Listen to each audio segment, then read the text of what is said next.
and your stock picks, which are consumer. Consumer. Yes. Yun. Consumer. So may oras everything else. Yes, actually, alam mo, yung sa stock picks, kasi recently the index is parang displaying some strength there. Pero again, the context will still be a downtrend. So unless we really break above a certain level, we consider this a rally pa din. So pero in the event that it breaks above a key resistance level, then the better thing to do is really to buy the index na. Okay. Sorry, Alay, sobrang nag-feedback. What's happening? Okay. It might be me. Ilan pa is ad, sorry. Alis lang ako.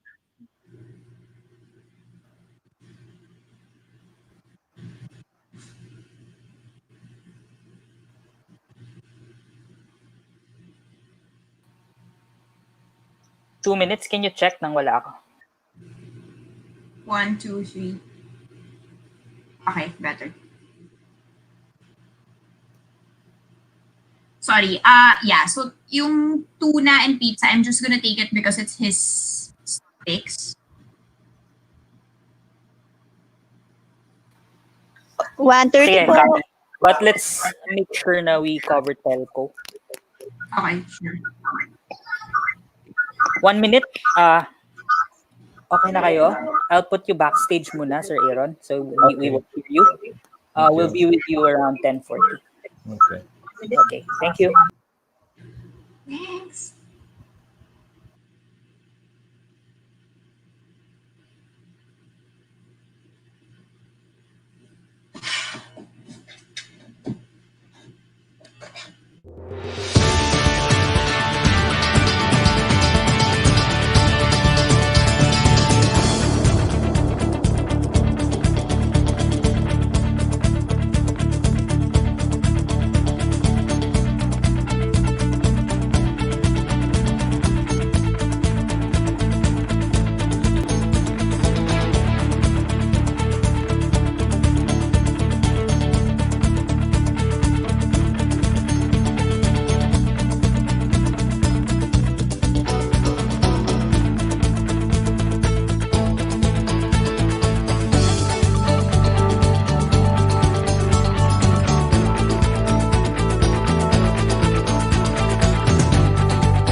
Good morning. You're watching a home broadcast of BWorld Live. I'm Danny Laurel. It's 10:30 sharp this morning here in Manila. Today is Tuesday. Let's kick off with our top story.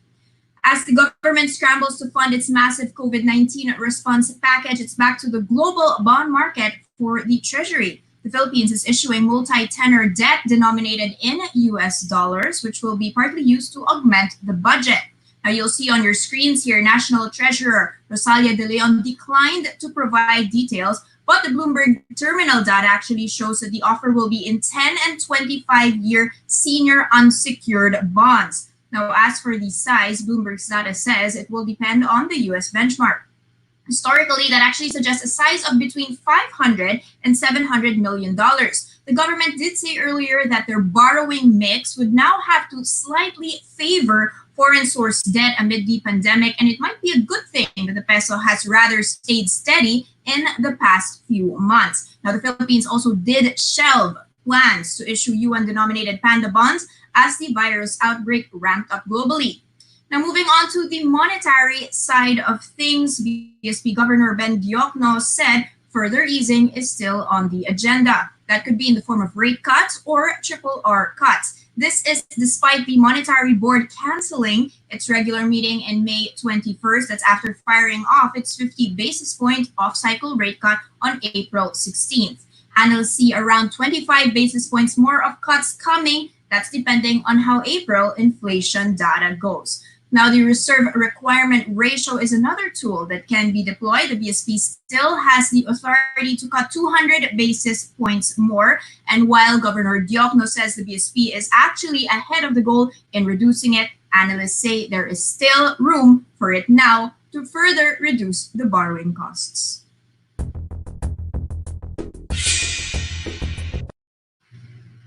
You can see here on my Bloomberg terminal how our local index has recovered a little bit from that crater that was Monday's trade. Recall Monday we were down by 0.3%, hovering dangerously close to 5,300 levels. We're now back above 5,500 in a rally that is bringing us up by 1.6%. This is 1 hour into the trading day. Now, Regina Caps Luis Lumihan is saying that yesterday's trade was colored by the fact that there were mixed corporate results. The ECQ was, of course, extended, and that was still being digested. And also, you've got new announcements here on the trading front, not necessarily surprising here. The Philippine Stock Exchange has said that trading hours will continue to be shortened until May 15. Another thing to note is net foreign selling. I'll pull that out for you. That actually dropped a touch to 823 million pesos yesterday compared to 1 billion that we lost on Friday. But still, this is the 29th straight day of an outflow. So we're closing in on 30 days of an outflow. Let's see what happens today. Now, let's take a quick peek. I'll bring back your markets here on how our sectors are actually performing this morning and which ones are leading the charge here. You're going to be seeing holding firms actually holding their fort. That's up by 2%, together with industrials up by the same amount. But you're going to be seeing mining and oil sitting out the rebound that is down by 3.3%. Quick check on how the rest of the region is trading. Now, this amid the fact that we actually saw a rebound in U.S. stocks overnight, as you can see, although analysts have called this rally a modest rally over in the U.S. Now, this amid, the fact that they did take steps in the United States towards some easing of the restrictions. For instance, Texas, Florida, and Ohio are now partially reopened. And that, of course, amid a backdrop, you can see European stocks as well enjoying a bit of a bump up. Italy had reported the fewest new infections in 7 weeks. UK deaths dropping to the lowest since March. There's also this point here of Capital Economics that had said that despite the continuingly awful data economically, investors are suddenly, well, at least now understandably, taking comfort from tentative signs that measures to control the coronavirus are now working. And you can see here Asia quite mixed actually, with the Topix down by 0.5%, together with China, which is not necessarily doing very well this morning. So it's a very mixed picture here. You've got Singapore as well in the red, and Malaysia is in the green. So we are actually bucking this sell-off that we are seeing in the rest of the region, with our local index, as I mentioned, closing in on 1.7% of a gain. Now, whether this sentiment is going to be continuing in our local bourse, it's worth checking, however, how our airlines are doing amid this extended ECQ right now. They had already hoped, for some easing of restrictions, but as it stands, it's not necessarily going to be the case. You can see Cebu Pacific opening in the red, down 45 centavos, down 0.9%. And this is on the back of more announcements from the ACAP. This, of course, is a coalition which has PAL, Cebu Pacific, PAL Express, Air Asia, and Cebu Pacific Go. They are saying that the lockdown brings, get this, 7 billion pesos of monthly losses to our local airlines. And this, as I mentioned, this will be extending the delays or the cancellation of flights suspended until May 15th. Now, apart from the 7 billion per month of lockdown losses, they're also estimating accumulated losses of around 4 billion pesos from just the travel refunds. And they're also saying it's going to be difficult to predict whether there's going to be even more bookings coming in the future. This follows recent estimates that we did get from IATA, or the International Air Transport Association. They said that the Philippines will see passenger demand decline by 47%, basically having that for this year. That's on the back of estimates that are estimating a 3-month severe lockdown here. Another thing that Cebu Pacific CEO is saying that, this is of course from CEO Lance Gokongwei, they're warning of tremendous losses and a full year of pain. The only annual loss in this airline was actually in 2008, but they are, of course, preparing to enhance sanitation and have social distancing in the cabin once it actually reopens. They're hoping to reopen at least domestically within 3 to 5 months. Very quick check as well on our flag carrier, which is Philippine Airlines, whether they are doing any better than PAL. Not necessarily. You can see them shedding 20 centavos off their share price. That is down even more by 2.7%. So more on markets later on in the broadcast with our analyst from First Metro Securities, Aaron Side.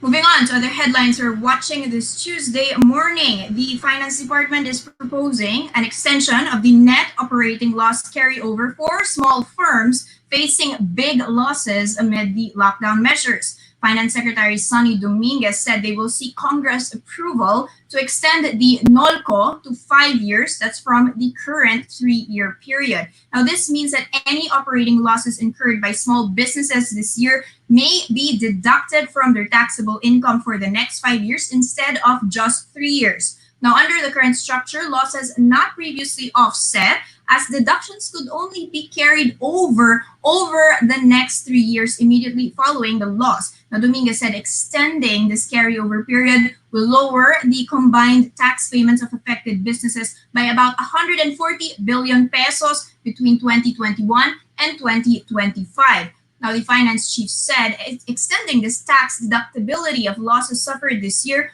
will allow small businesses to recoup. That's after facing nearly 500 billion pesos in losses this year. Now, the Philippines is poised to miss out on an expected global boom in the information and communications sector amid the global pandemic. NICP President Michael Tu Lim flagged that many small businesses in the country are unable to implement work-from-home schemes due to the poor internet infrastructure. Now, last week, the UN Conference on Trade and Development said IT services may see windfall opportunities as other sectors like tourism and retail get battered by strict quarantine measures. But the UNCTAD said rapid growth in ICT services like teleworking, video streaming, gaming, and e-commerce will mostly be seen in developed countries only. Now, in the Philippines, Lim says only specific sectors in the ICT industry will buck that slowdown. And on the one hand, food delivery apps such are seeing a surge in their businesses, but service-oriented apps like restaurants and hotel booking apps are now struggling. Worse, Lim says most SMEs cannot launch operations from home, with some employees lacking reliable connectivity at home.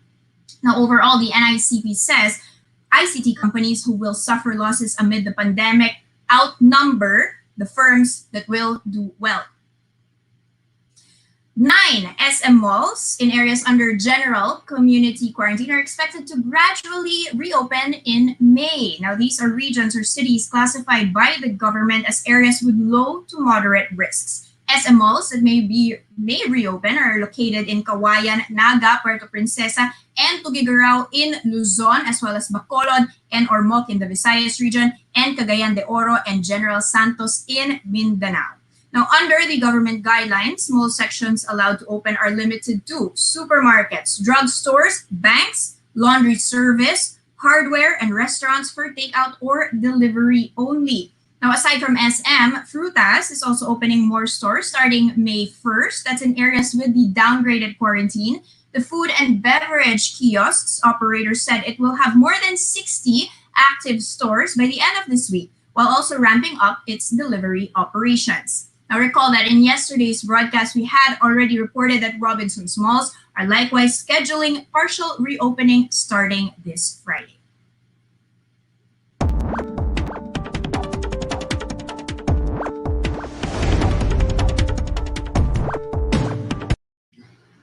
So just as we are seeing as the retailers starting to finally reopen, we're also seeing a trickling in of traders emerging from the ashes, so to speak. We have with us right now First Metro Securities' Aaron Side to talk to us more about what's been going on. Aaron, thank you for being on the broadcast this morning. Hi, thank you for having me.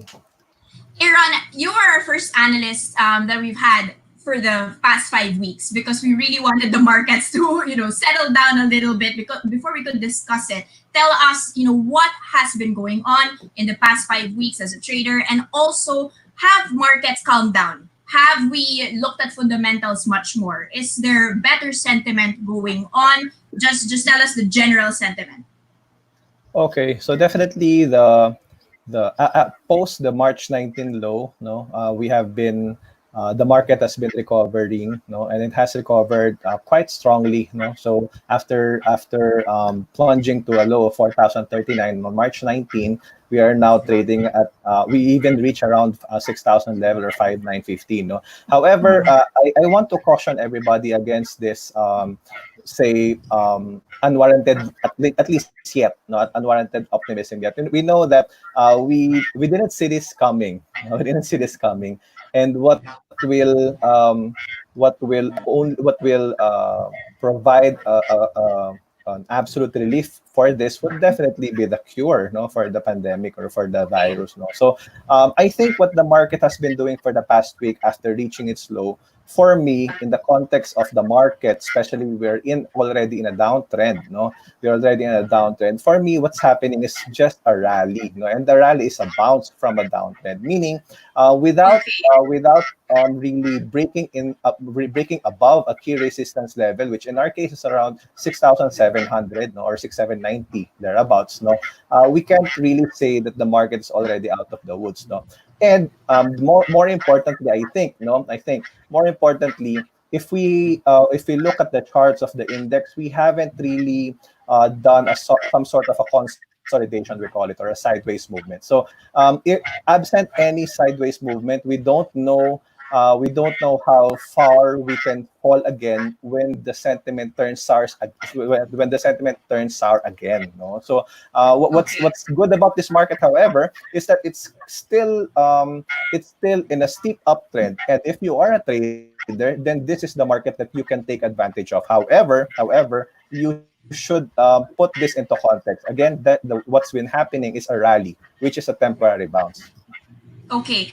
Aaron, we've already received some indication of how companies are, cutting their capex. We've seen earnings come in. I mean, it's just the first week pa lang, pero we've already colored some guidelines already from management guidance. I mean, has this guidance been worse than expected, better than expected than what you're seeing, and has the market priced in the worst risks already? Okay. As for the recent guidance from corporates, no, I'm actually sensing some more bias on the optimism. No, so yes, they have been cutting. No, they have been cutting their projections. Yes, they have been cutting their capex. But when they do explain their cuts, when they do somehow nuance what they have been doing, they're still optimistic. But again, the optimism remains hinge on the eventual say end, no, of this pandemic, no. So they're as businessmen, no, they're always risk based, no. Yes, we want to look forward to a brighter future, or a virus free future, no. But then again, we are aware, no, or they are aware that somehow the pockets are hit heavily, no, some more heavier than the others, no. And definitely those are the pockets that would be needed to be filled for their products to be sold. Basically, Okay. those are the no no. So, but then again, what's good about the measures that the companies that have recently somehow made or took the bitter pill, no, of maybe just postponing projects like Ali, no, or actually ICTS is some more on a bearish, has a more bearish sentiment, really even pushing the negative effect of this pandemic towards 2021. No, what's good about those is that the companies really are on top of this. No, the companies are on top of this. They know what to do, and they have been doing that. No, however, I think they just cannot. No, they just cannot put on Okay. a very bleak picture. Since I think injecting further pessimism to already pessimist world would not bode well, no, especially for their businesses. Got it. Okay, so there's actually still some downside risks here that are not necessarily being considered yet right now as we're still on wait and see mode. Let's talk about some of these firms that you've mentioned, kicking off with Ayala Corp, and how they've been very clear actually how they're going to be pivoting. So they first of all announced consolidating the infra energy arm under AC, and then they want to scale down automotive, shift to healthcare, medical care, and they're also reassessing the office sector and how that's going to go. Is this the time to be pivoting towards these sectors, and is this the time to already be putting the capex into different places than what they had planned? How is the market reacting to this? What's good about Ayala Corporation is that, when we ask the question, is this the good time? Actually, Ayala Corporation has been doing this before this pandemic, no? So Okay. the shift really outside of their core businesses, which are the banking, telco, and of course property, has been there several years back. No, so we have seen them really pushing for the industrials. We're really seen them pushing for even education and health, and even the renewable energy. So the efforts has been there several years ago, and now I think it's I think it's the confirmation, or maybe the reaffirmation of their efforts to really go outside the core businesses and explore these areas that they think, and everybody thinks actually, the Philippines is being underinvested in. No, so however, again, AC is a known, one of the bigger companies in the index. So if the sentiment in the general index doesn't improve to the level that the market really gets bullish on it, no, then naturally AC would just be playing within these levels. No, the bounce actually from the lower expense are impressive. No, but however, again, as long as there is dark clouds hovering over the index, then AC could still be a casualty of this. Okay, so just for our viewers here, AC opening up 0.5% to 565. Let's move on to the Ayala Land issue, as you mentioned. They've said their REITs are still on the table, and that was a 1.36 billion peso REIT. And that's amid Ayala Land slashing their capex to 70 billion from 110 billion. And also some analysts reacting to that saying, this is not the right time to do a REIT. What's your feeling about that? Will the market still appreciate an offering in these kind of periods? Are we actually thirsting for one, or will we be very risk off in this sense because REITs are based on tenants, based on rentals? So how is this risk sentiment in that sense? Well, basically, what has been happening recently has served as a good reminder for us that the core, the we call it the sure businesses, no, that we thought of sure before might not be as sure as we thought it could be. No, so again, rentals are very very considered as a very very strong business. No, it's somehow near the necessities to be a defensive play, but now we are seeing malls.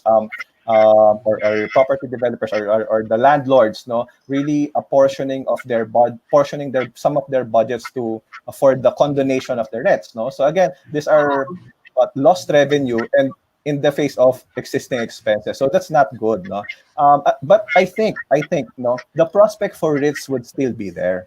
The prospects for REITs would still be there. We will be out of this situation. We don't know when yet, no, but definitely the rental properties will still earn good money moving forward, no.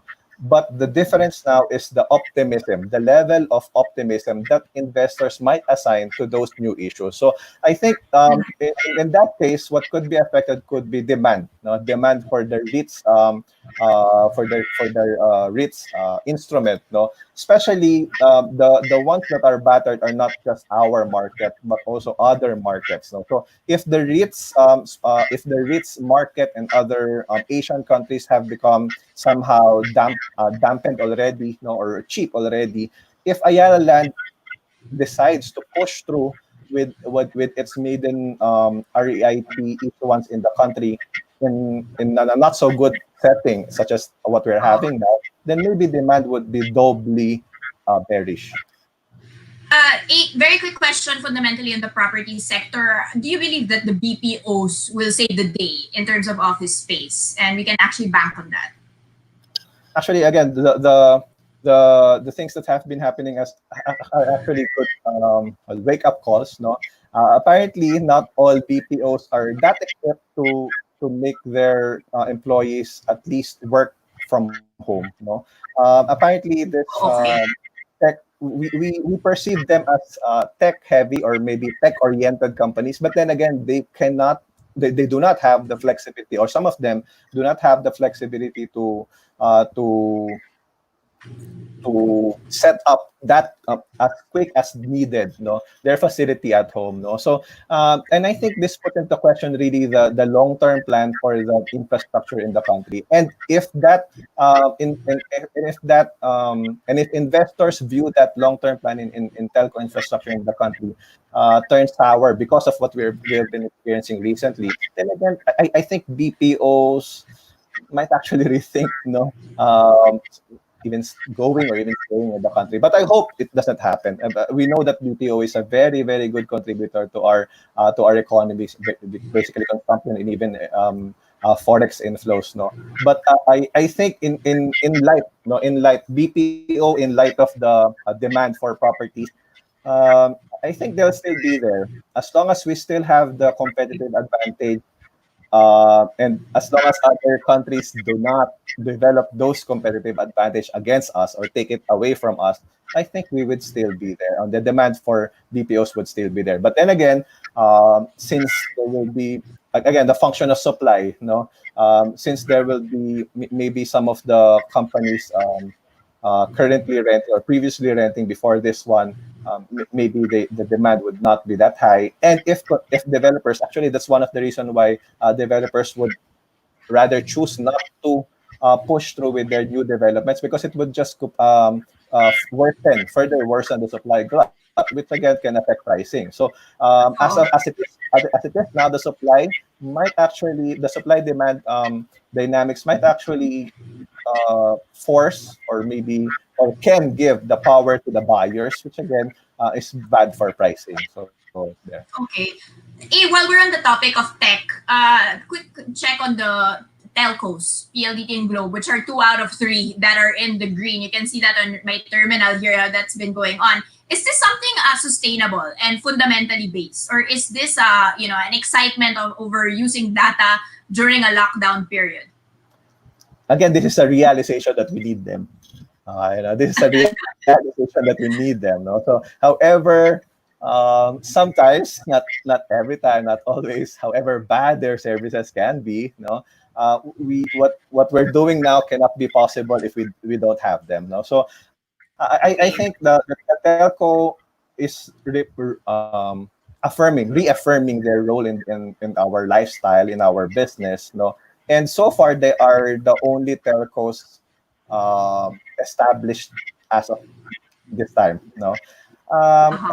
fundamentally, I think the demand for telco services would not go away, but would only be shifted towards new use. Which again, this could be a new use. No, what we're doing now is could be a good new use, and this is actually done all over. No, in all facets of businesses. No, so however, the fundamentally, um, the biggest threat would still be the third telco. Of course, again, when we see the first SIM card, when the first call is made and broadcasted from the new telco service, I think that could be a game changer. No, so while I am personally still bullish with Globe Intel now, especially with what the charts are telling us, no, it has been breaking out from a very very good consolidation pattern.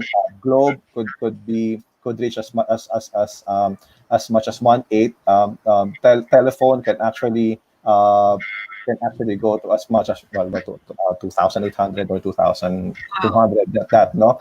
But then again no. But then again, when we see the progress of Dito or the third telco gaining more ground, I think that could pose a real challenge because it's a competitive landscape, no. So basically, you'll divide into three what you're just dividing into two. Okay, but then we'll see whether that happens during this pandemic if the third telco actually can come into play, diba? Let's move on to Meralco because they just broke their earnings. So I just wanna, share with our viewers here. You're gonna be seeing that on our screens here. The revenues were down. This is for the first quarter, 7.1% to 70 billion pesos. The net income actually slid 54%, but that they say is on the back of impaired investments in Singapore. But their energy sales, so this is interesting, up by 4.8%. But they did mention capex will be cut to 9.3 billion pesos, basically half, and also the weak demand. So there's going to be weaker demand in volumes. They're expecting that for the second quarter, and MVP says second quarter will be challenging. What's your outlook on the basic services? Kasi ito na nga yung dapat pinaka-basic, diba? Like, the consumer stocks have been rallying because people need to eat. People need electricity in their homes, and as you mentioned, that why isn't Meralco, riding this sort of wave? Well, first and foremost, definitely they will be hit. No, the revenues that we have seen or they have issued for 1Q 2020 are not actually uh, uh, the actual revenue. So some part of it are just estimated. Now, if you have noticed, we have not been receiving our billing, or we haven't been receiving our Meralco billings, but if you have your aircon turned on for the whole day, then you know that your consumption was not just that, no.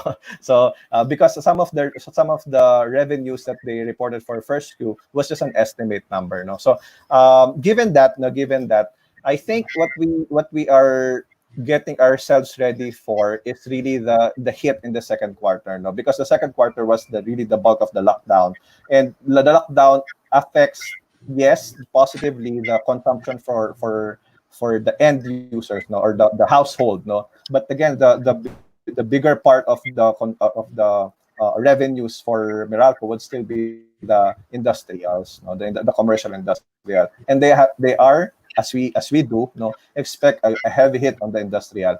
What's somehow not what's somehow concerning about this is that it's the life after the lockdown. No? Yes, definitely the energy consumption would be higher vis-a-vis the lockdown, no. But then again, the question would be, would it return to the same level pre-lockdown or pre-pandemic, no? Again, the same as telco, same as other services, no. The pattern of usage might be altered, no, by what we are experiencing now, no. And the extent to which it can affect energy sales are still to be watch out for, no. So medyo may pagka wait and see pa tayo dito.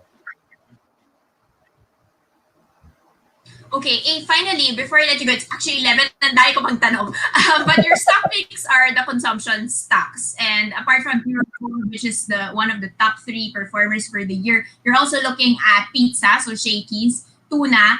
Again, the same question, are these revenues sustainable? Diba? Because now lang naman na everyone's eating tuna. But is this, a preview of the why should we be riding this wave? Already the prices are much more expensive compared to a few months ago or a few weeks ago. Yes. As of now, again, if you look at the past crisis, Meralco was the winner. No? If you look at 2008, Meralco was even somehow left unscathed, no, in 2008. However, now the dynamics has been different, no. And I think what's been happening now is again a new dimension that has been introduced to us, no. But then again, the winners are still what we consume, no. So again, if you go to the mall, the only store that is open are the supermarkets. No? The only store that's are open are supermarkets, and most of the shelves in the supermarkets are full except for URC products. So basically, you know the bias, no? You know the bias of our situation today, you know. And now the market has been appreciating this so much that URC and P Gold are actually back to very near their pre-COVID level, no? Which again, yes, they are our stock pick. First Metro really likes them very very much, no. But that strong surge actually pushed them to a level that might find some resistance level. Actually, for URC, no, for URC, the target price of First Metroseg is around 166 pesos. No, however, at around 135, we saw somehow a strong resistance, no, that pushed it lower. No, however, if the market was able to push, no, or will be able to push the price of URC beyond 140 level or 135 level, then again, I think we can see around 160 to 174. No, if you look at pure gold, no, if you look at pure gold, which is one of the loan actually the loan year to date stellar growth or performer. No, the target price for first Metrosec for pure gold is actually 54. No, however, we see when the market went to around 48 level, no, chart wise, we see somehow a formidable resistance, no, and we see that the momentum of that up move is really waning. No? So I caution against buying pure gold now at these prices, no, but definitely the past weeks have been a reminder for us that this kind of a business, if it goes down, if the price goes lower, these are the type of businesses that you catch. Okay, but then again, no, but then again, no, but then again, if when the stock prices of these stocks, pure gold, URC, and the rest, no, especially for the big the biggies in the PSEI, no, when they do correct, no, let them correct, let them go down in price, no.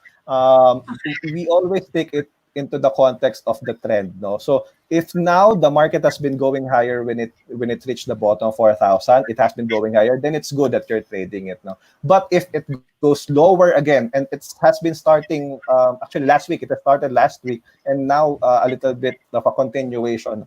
If we continue to see prices of the biggest and these consumer companies lower again, let them slide, let them slide. But we should have more conviction when it turns up or higher again.